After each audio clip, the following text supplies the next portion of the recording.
What is going on, everyone? My name is Andy. Welcome back to another FPL video. In this one, it's transfer tips for Game Week 32. So I'm going to go through some of the popular players being put into people's teams and the ones being taken out and give my opinion on whether they are good moves or not, and some alternatives as well. If you enjoyed the video, make sure to give it a like, hit that subscribe button, and let's get into it. So let's start with EZE and Sarr, both good options going into their double in 32 and 33. Following the 9-pointer from EZE in Game Week 31, I have seen some people ask whether it's worth doing Sarr to EZE and using a transfer to make that move. I think the answer to that question is no. It's just not worth it. That transfer down the line is going to be way more valuable. And it feels like a bit of an overreaction to now say that EZE is the better pick. If you look back at the last couple of weeks, EZE has blanked in 31 and 30. Before that, he scored against Ipswich in Game Week 28, scored twice against Villa in 27. If you flip those two game weeks around so that Sarr had just played Villa and Ipswich instead of Southampton and Brighton, nobody would be considering selling him. And I don't think that you can say after two game weeks that Sarr is now out of form or a bad pick or anything like that. So if you've got Sarr, Mateta, Munoz, or whatever setup it is where you don't have EZE but you're already tripled up, you're just going to have to go without him. And I think it's natural to worry about the player you don't have. Like, I've got Sarr, EZE, and Munoz. I don't have Mateta. Every week I'm worried about what he might do to me. What happens if Crystal Palace get a couple of penalties over the next couple of game weeks? It is what it is. You've made your decision. If you're not tripled up on Palace and you've got a choice between EZE and Sarr, then it's an interesting conversation to have. EZE is lower owned. If you look at their overall ownership, they're very similar. But if you look at engaged managers like top 100k and stuff like that, EZE ownership is lower than Sarr. So if you're looking for the differential, definitely go there. But there's still a big price difference, 1.1 million. Sarr is excellent value. If Mateta's not on the pitch, EZE's on penalty, so that is a little bit of a bonus. Historically, we know that EZE has got plenty of goals and assists in the Premier League over the last few seasons. There's plenty of reasons to look at him, but we shouldn't now pretend that Sarr is a bad pick. And if you're sat there with less than 6 million to spend and you need to get a third Palace player in, Sarr is still a really good pick. And actually, if you look at their underlying numbers for this season, EZE 0.27 XG per 90, 0.14 expected assists. For Sarr, it's 0.35 XG and 0.21 expected assists. So he has done really well. And I wouldn't start panicking just because EZE got a couple of assists in the last game. You go back a couple of weeks, nobody wants to buy EZE. This happened earlier on in the season as well. There was a time when lots of people went Sarr, I went EZE. It was seen as this really bad move. Then EZE starts doing really well. Then all of a sudden, Sarr is a bad pick. It's exactly what's happening right now.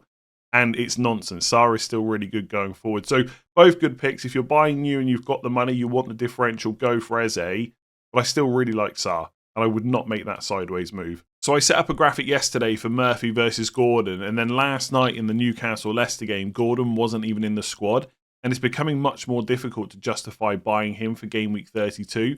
We will have a press conference on Friday from Eddie Howe, so he might say that he's fit and available. But even in that scenario, could you guarantee that he starts both games in 32? I'm not so sure that I could. And Barnes on the left and Murphy on the right has been working pretty well. I'm pretty confident that once Gordon is fully fit, he'll go back to being first choice left winger. But if he's just back from injury, would he definitely start both Man United at home and Palace at home? I'm not so sure. Then Villa away in 33 is fine, but nothing to get excited about. Ipswich at home in 34 is great. Then the fixtures afterwards get a little bit more difficult. And if you're on free hit 34, that Ipswich game doesn't matter anyway. So I think in terms of buying Gordon, I probably wouldn't go there even if Eddie Howe says that he's fully fit. If in that press conference he says Gordon's fit and Barnes is injured, different conversation. But that's not the information we have right now. The only reason I'd still be looking at Gordon is for differential purposes. Like, their overall ownership between Murphy and Gordon is quite similar. But again, if you look at engaged managers like top 100k, top 200k, whatever it might be, Gordon's ownership is going to be lower. So for that reason, you might still look at him. But I wouldn't be ripping your team apart to be able to afford that 7.4 million versus the 5.1 that Murphy is. If you've already got Gordon in your team, it's a little bit more difficult. You're going to have to wait until Friday and see what Eddie Howe says. If he's fit and you've already owned him, I'd be tempted to hold on to him and hope that he starts both games. But there's every chance that he wouldn't. As for Murphy, I think he's got a lot more popular after last night. A brace against Leicester. 5.1 million is great value. And he's actually put up pretty good underlying numbers this season. 0.26 expected goals per 90, 0.26 XG per 90, 0.2 expected assists. He doesn't always play 90 minutes. He does get subbed quite early. But I actually think it's quite positive that last night he was subbed at the same time as Isak, because I think Bruno Guimaraes and Joe Linton also got subbed early. It just kind of shows who are the key players that Eddie Howe is thinking about. So even when Gordon's back, I don't expect to see Barnes and Gordon lining up in the same 11 that often. I think Murphy is pretty nailed as first choice right winger. As if you want him for the next couple of game weeks at that price point, it's pretty decent. And if you're running through where you don't have a free hit, the fact you get that Ipswich game in 34 looks really nice. And after that, yes, the fixtures do get more difficult, but at 5.1 million, Murphy is a bit more benchable than Gordon at 7.4. So don't really have any negatives to say about Murphy. As someone that already owns him, I am planning to sell him in 33. But again, I'm free hitting in 34, so my strategy might be a bit different to yours. So let's quickly talk about Alexander Isak. One question people might have going into game week 32, is it still worth bringing him in if you don't own him already? And I think the simple answer is yes. I just really like the double in game week 32. Back-to-back home games, Man United and Palace. So not amazing fixtures, but certainly not terrible either. And whatever strategy you're on, I think he's worth a transfer in. Even if you're on free hit 34 and you're going to sell Isak again in 33, I think it's probably worth it, especially if you're going to captain him. And in my opinion, he is probably the best captain on paper. I know there's some concerns around Isak's fitness because on Friday's press conference, Eddie Howe said that he had a minor groin problem, but he did say it was very minor and he expects him to be okay. He was in the 11 against Leicester. And then after the game, I listened to Eddie Howe. He was specifically asked whether or not he'll have to manage Isak. He said, I think he's 100% fit. I wouldn't have taken any risks with him tonight if he wasn't. It was an opportunity to rest him with the game in a good position for us. So remember that when he got subbed early, it was 3-0. They were not going to lose to a Leicester team that hasn't scored in about 48 years. So that wasn't a problem taking him off. And he said, but no, I don't think we'll have to manage him from this point onwards. Fingers crossed he'll be fine. Now, I know there's a feeling in the community that Eddie Howe always lies, but I actually think he's got a bit better at giving us good information. Same with Mikel Arteta. They're not like Ange Postecoglou or Arne Slot type managers where the information is really forthcoming. But if Eddie Howe said on Friday it was very minor and then he starts him and now he's saying he's 100% fit, I tend to take him at his word for that. So I think he looks pretty good.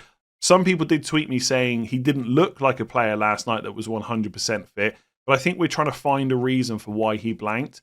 And sometimes players blank and sometimes they do it in good fixtures. It's annoying, but that is how the game goes sometimes. So yeah, I just think he's a good transfer and I think he's probably still the best captain this week. I wouldn't look for excuses not to buy him unless you just want to go mega differential, which is obviously completely up to you. So Morgan Rogers has been transferred in by over 140,000 FPL managers this week. It was a 9-pointer against Forest in game week 31, a 10-pointer against Brighton in game week 30. He has gone through spells, as most players do, where he's blanked a few weeks in a row, but overall he's been super consistent and great value. He went up last night from 5.5 to 5.6 million. That still ain't a bad price for a player that's got 8 goals, 7 assists so far. So he's a really nice option to bring in. I think he's probably going to last you the rest of the season. I think once he's back in your team, you're probably not going to take him out again as long as he stays fit. The only slight negative to talk about, will he definitely start against Southampton away in game week 32? I feel like I'm going to get asked that question so much this week, and the only answer I can give is I don't know. I've got to be honest about this. I'm just not sure. What we know so far this season is Rodgers has started every single game he's been fit and available for, and he's an absolute machine. I'm sure he's capable of playing against PSG in the first leg, then Southampton, then PSG in the second leg. The problem is Villa are also capable of beating Southampton, who are already relegated, without Morgan Rogers in the team. And against Forest, there was a lot of rotation. Like even players like Konza got rotated. Maybe Unai Emery rotates different players against Southampton. So if you're bringing him in, I think you have to do it with the knowledge that there is a chance he'll get benched. And he'll probably come on for a cameo. Obviously, you hope that if he gets benched, he comes off the bench and scores, but it's not always that likely. To be absolutely safe, I would prefer to bring him in ahead of game week 33 instead, Because at that point, you know whether Aston Villa are still in the Champions League. If they've been knocked out, all they've got left to play for is that one FA Cup game, the semi-final, obviously then a final if they beat Crystal Palace, and the Premier League. And they are chasing down Champions League spots. But given that we've just seen mass rotation against Forest, there is obviously other things on Unai Emery's mind than just Champions League. So I think overall he'll be a really good pick rest of the season. Just don't be disappointed if he gets benched against Southampton.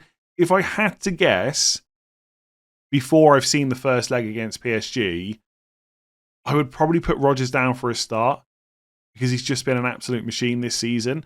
But I've really got low confidence in that because of the situation that Villa find themselves in right now with the kind of fixture pile-up.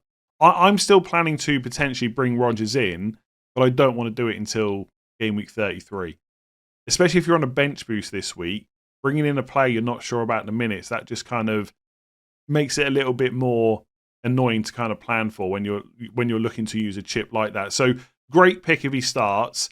I think he probably will start, but I'm not, like I said, I don't have much confidence in that prediction. So Bryan Mbeumo has handed the 80,000 transfers out ahead of Arsenal away in game week 32, which definitely makes some sense because Arsenal away is a really difficult fixture. A bit less so with Gabriel's injury, but it's still not a team that I would be looking to target for attacking returns. And obviously a lot of people looking to bring in Newcastle, Crystal Palace midfielders this week. So I understand why people are selling Mbeumo. The only thing I would say is, don't feel like you've got to sell him. Don't go out of your way to take him out of your squad because actually the run-in for Brentford is not that bad.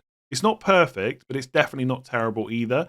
Brighton at home in 33, Forest away in 34, Man United at home in 35, Ipswich away in 36, who will probably be relegated by that point, Fulham at home in 37. Then the final game of the season is Wolves away. There's not too many fixtures there to fear. And as we know by now, if you've not heard me say it before, you never have to worry about him starting. You never have to worry about the minutes. He's on penalties as well. His underlying numbers are fairly decent, especially for a player that always plays 90. He's just a solid pick. Now, I will say, as it stands, I don't have any plans to bring him in, but that's just because of my strategy, my team value, and the way that I'm set up. To be able to afford an 8.1 million midfielder, I'd have to make a downgrade somewhere else. And even if I sell someone like Palmer, it'll be to Saka, so it doesn't free up that much money. Eze's perfectly fine to keep for now. So there's no reason for me to look to bring in Mbeumo. But you might be in a different position. If you've got no chips left, I think taking out a player with that fixture run for the rest of the season, who is not going to be an issue for minutes or anything like that, it's not hard to justify. But you've got to be in a really luxury position to make that kind of move. So although I'm not planning to bring him in, and I definitely acknowledge that this week is not great against Arsenal away, I think he's pretty solid for the rest of the season. And I would not be surprised that if there's no more doubles after 33, if at some point I don't bring Mbeumo in, because that run of Man United at home, Ipswich away, Fulham at home, then Wolves away in game week 38, it really doesn't look that bad. And although Mbeumo might not be an exciting pick, sometimes those less exciting, solid picks are the ones to go for. So don't rush him out of your team. Don't take hits to get rid of him or anything like that. But if you want to move to like a Murphy or an Eze or a Sarr, I completely get that, and that makes sense. So just over 50,000 of you have bought in Evanilson ahead of game week 32, where Bournemouth play Fulham at home. And at 5.8 million, he is representing really good value at the moment. 3 goals in the last 2 game weeks is one of the reasons that he's becoming more and more popular. And actually, when you look at forwards for 6.8 million or less, there's not a huge amount of standout options. I think Evanilson, especially sub 6 million, is one of the best options right now. If you look at total points, then Cunha, Visser, Delap, Raul Jimenez, Strand Larsen, and João Pedro are ahead of him. But remember that he did get that injury and was out for a little while. If you go to points per match instead, Evanilson is in the top 3. So Cunha's on 5.5 per match this season. Visser is 5 million. Then it's Evanilson and João Pedro at 4.6. So less than 6 million if you need a new forward. He is probably where I would look. I think with João Pedro, he has got the potential to massively outscore Evanilson this week because it's Leicester at home. But I don't think you can guarantee the minutes, even with the injuries that Brighton have got, because he was literally just benched against Crystal Palace, which is not ideal. Now, for what it's worth, I think if Ruta is out for the rest of the season, then João Pedro's starts will probably be quite common. But I just feel like people are going to bring him in and get really frustrated the next time he's benched. Whereas with Evanilson, it just doesn't seem like he's going to miss out anytime soon. And then other players under 6, you got like Welbeck, but then if João Pedro starts, does that mean Welbeck misses out? Liam Delap for 5.6 million, but it's Chelsea away, Arsenal at home, Newcastle away next 3. I don't mind Strand Larsen, but realistically, most people are looking for a Wolves player right now are probably going to buy Cunha, who's going to be fresh off the back of his suspension. So Evanilson looks good. I wouldn't rush in to get him, right? I think people that have got Isak, Mateta, Marmoush, you're in a solid position for quite a few weeks. You're just not going to have to worry about that. Fulham at home, Palace away, Man United at home is the next 3 for Bournemouth. Not bad. But then it is Arsenal away in 35 and Man City away in 37. There is a potential for Bournemouth to double in 36, but it requires Man City to get through to the FA Cup final and for their game in Game Week 37 to be postponed. And that is not a guarantee. So buying Evanilson just for a double later, I wouldn't necessarily do that. But if you're in the market where you've got like similar setup to me, so Munoz, Sarr and Eze, no room for Mateta, and you want someone cheap, I can't see a reason for it not to be Evanilson right now. So Nottingham Forest defenders continue to be pretty popular going into Game Week 32, which isn't a surprise considering how many clean sheets they've kept this season. And Milenković, who's now 5.1 million and had over 100,000 transfers in this week, is actually the second highest scoring defender in the game. Only Trent Alexander-Arnold has more points than him, and obviously he's out injured at the moment. So at some point, Milenković could go into that number 1 spot. And although Forest don't have any double game weeks on the horizon, the fixtures are pretty good. Everton at home this week is decent. Spurs away in 33, a bit tougher. But then it's Brentford at home in 34, Palace away in 35, Leicester at home in 36, and West Ham away in 37. Last day of the season, it's Chelsea at home, which on paper isn't quite so good. It's still not completely terrible. And maybe if you're on a free hit 33 strategy, Forest defender is kind of perfect because you miss that Spurs away game and the rest of them look quite good.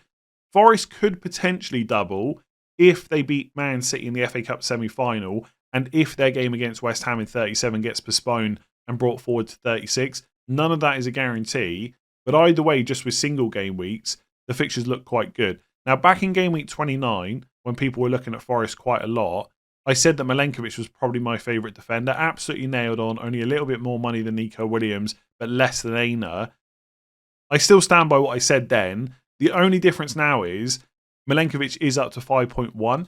So the difference between him and Nico Williams is 0.7 million. Now, if you've got the money to spare, absolutely go and get Milenković. But if you don't, I think Nico Williams at 4.4 million could be a bargain. That's who's in my team right now.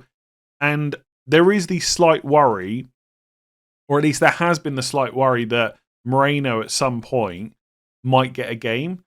But that hasn't been happening. And also, Aina's injured at the moment anyway, and he's going to be out for a little while. So Nico Williams is pretty much nailed on.